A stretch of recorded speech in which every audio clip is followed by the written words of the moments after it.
एक नई वीडियो के साथ आज मैं फिर हाजिर हूं, आपका होस्ट दोस्त विक्रांत जोशी। आपको स्वागत करता हूं मेरे मास्टर में। इसमें हम लेके आते हैं वर्ल्ड अफेयर्स और डिफेंस के दिन भर की टॉप खबरें। तो चलिए जान लेते हैं। अपनी सबसे पहली खबर की बात करेंगे तो रशिया यूक्रेन युद्ध की तरफ से निकलकर सामने आ रही है। G7 की मीटिंग थी जिसमें जेलेंस्की भी पहुंचा हुआ था और सारे राष्ट्रीय अध्यक्षों से वो मिला।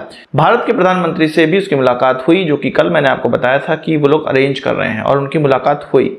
हमारे प्रधानमंत्री ने अपने वक्तव्य में ये कहा, जो कि ओपनिंग उनका स्पीच था इस मीटिंग का, उसमें सीधे सीधे ये कहा गया कि युद्ध के जो हालात हैं वो यूक्रेन में बहुत खराब हैं, हम उनकी पीड़ा समझते हैं। हमारे जो स्टूडेंट्स वहाँ से लौट कर आए थे उनसे पता चला था कि युद्ध कितना भयावह वहाँ पर चल रहा है। हम इसके लिए यानी कि भारत इसके लिए प्रयास करेगा कि वहाँ पर युद्ध खत्म हो और बातचीत का चैनल स्टार्ट हो। और प्रधानमंत्री ने हमारे ये कहा कि पर्सनली वो इस चीज़ पर देखेंगे। इसके अलावा उन्होंने कहा कि ह्यूमैनिटेरियन जो एड्स होंगे वो सारी चीज़ें दी जाएंगी।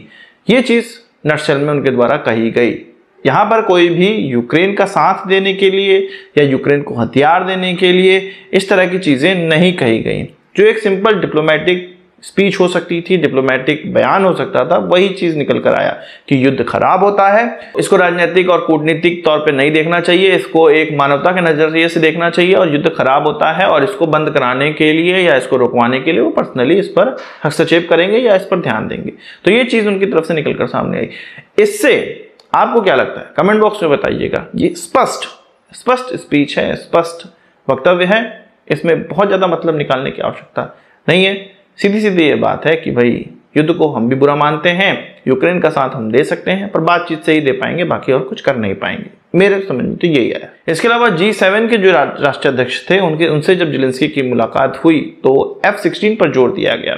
जहाँ यूके, नीदरलैंड्स, डेनमार्क इत्यादि देश F-16 की पैरवी कर रहे हैं कि भाई यूक्रेन में इसको पहुंचाया जाए, जिसके लिए यूएस उनको री एक्सपोर्ट करने की अथॉरिटी और उनको ट्रेनिंग देने की अथॉरिटी या ट्रेनिंग देने की व्यवस्था करे। तो वहीं यूके बड़ा उछल रहा है। यूके के पास F-16 है नहीं, पर ऋषि सुनक ये कह रहे हैं कि भाई यूके के द्वारा F-16 उड़ाना सिखाने के लिए यूक्रेनियन पायलटों को वो पूरा साथ देंगे। और नीदरलैंड और डेनमार्क से वो बात कर रहे हैं कि F-16 उन तक पहुंचाया जाए। डेनमार्क के पास 30 F-16 है, 40 उन्होंने खरीदे थे, 30 अभी वर्किंग कंडीशन में है। इन देशों के पास F-16 तो है, पर F-16 के जाने के बाद इनकी देशों की रक्षा कौन करेगा, यही इनका सबसे बड़ा सिरदर्द है। अमेरिका इस सब चीजों की गारंटी ले रहा है, इसीलिए तो F-16 अब वहां पर ट्रांसफर किए जाएंगे यूक्रेन को। पर रशिया ने कहा है कि अगर यूक्रेन को F-16 ट्रांसफर होते हैं तो यूरोप के अन्य देश जो भी ये F-16 ट्रांसफर करेंगे वो एक भयावह स्थिति देख सकते हैं और एक भयावह स्थिति के लिए तैयार रहें खुद भी। वहीं रशिया को यूक्रेन पर एक और बढ़त हासिल हो गई है। बखमुट एक जगह है जहां पर 8 महीनों से भयंकर इस मोर्चे पे सबसे बड़ी बैटल हो रही थी, सबसे ज्यादा यहां पर ह्यूमन लॉस हुआ है। उस जगह को रशिया ने अब जीत लिया है। वैगनर ग्रुप के द्वारा इसको जीता गया है। वैगनर ग्रुप कहा जाता है कि रशिया के पैरामिलिट्री फोर्सेस हैं। इसके अलावा इसको प्राइवेट आर्मी भी कहा जाता है, इसको प्राइवेट मर्सनरी भी कहा जाता है। इसका मतलब रशिया वैगनर ग्रुप के द्वारा प्राइवेट लड़ाके जुटाकर, प्राइवेट मर्सनरीज को जुटाकर इस लड़ाई को लड़ रहा है। और ये उनके द्वारा जो कैप्चरिंग करी गई है ये एक बहुत बड़ी कैप्चरिंग मानी जा सकती है, क्योंकि ये जो जगह है उसको यूक्रेन छोड़ना नहीं चाह रहा था और अब छोड़ के जब गया है तो बिल्कुल ही पीछे भाग गया है। जगह जगह छुटपुट फायरिंग सुनाई दे रही है, पर जो सिटी है उसको पूरी तरह से खाली करा दिया गया है। हाउस टू हाउस चेकिंग करके खाली कराया गया है यूक्रेन के सैनिकों से। इसके अलावा यूक्रेन ने कहा है कि भाई बखमुट अभी हमने छोड़ा नहीं है और रशिया ने उस पर कैप्चरिंग नहीं करी। ये सब गलत न्यूज़ है। ये जो न्यूज़ है वो वेस्टर्न कंट्रीज या यूरोपियन मीडिया के द्वारा कहा जा रहा है।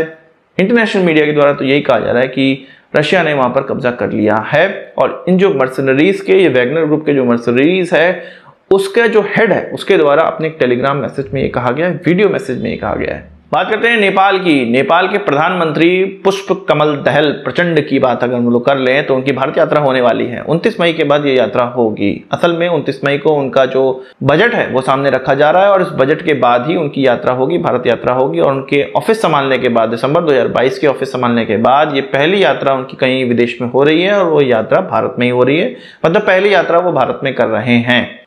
इसमें उन्होंने कहा कि भाई ये जो यात्रा है वो बहुत ही गजब की यात्रा होने वाली है। भारत और नेपाल के बीच में बहुत अच्छी अच्छी चीजें निकल कर सामने आएंगी। एक जो रिलेशन है उसको नया आयाम प्राप्त होगा और इन सब चीजों की जानकारी वो अभी नहीं दे सकते हैं। ये जो विजिट होगी उसके बाद ही वो सारी जानकारी देंगे। उनके जो फॉरेन मिनिस्टर हैं वो सब चीजें लाइन अप कर रहे हैं। असल में उनकी जो यात्रा है वो पहले ही होने वाली थी, पर भारत में चल रहे थे चुनाव और उसकी वजह से ये जो यात्रा है उसको रोक दी गई थी। जो भी कर्नाटक चुनाव इत्यादि थे इनके चक्कर में उसको रोक दिया गया था। अब जाके जब उनका बजट आने वाला है, अब बजट के बाद ही वो यात्रा करेंगे। उन्होंने ये कहा कि हम जानते हैं कि नेपाल का प्रधानमंत्री जब अपने ऑफिस को ज्वाइन करता है तो वो पहली यात्रा भारत की करता है, या ये एक सांकेतिक चीज है कि भारत हमारे लिए सबसे ज्यादा महत्व रखता है।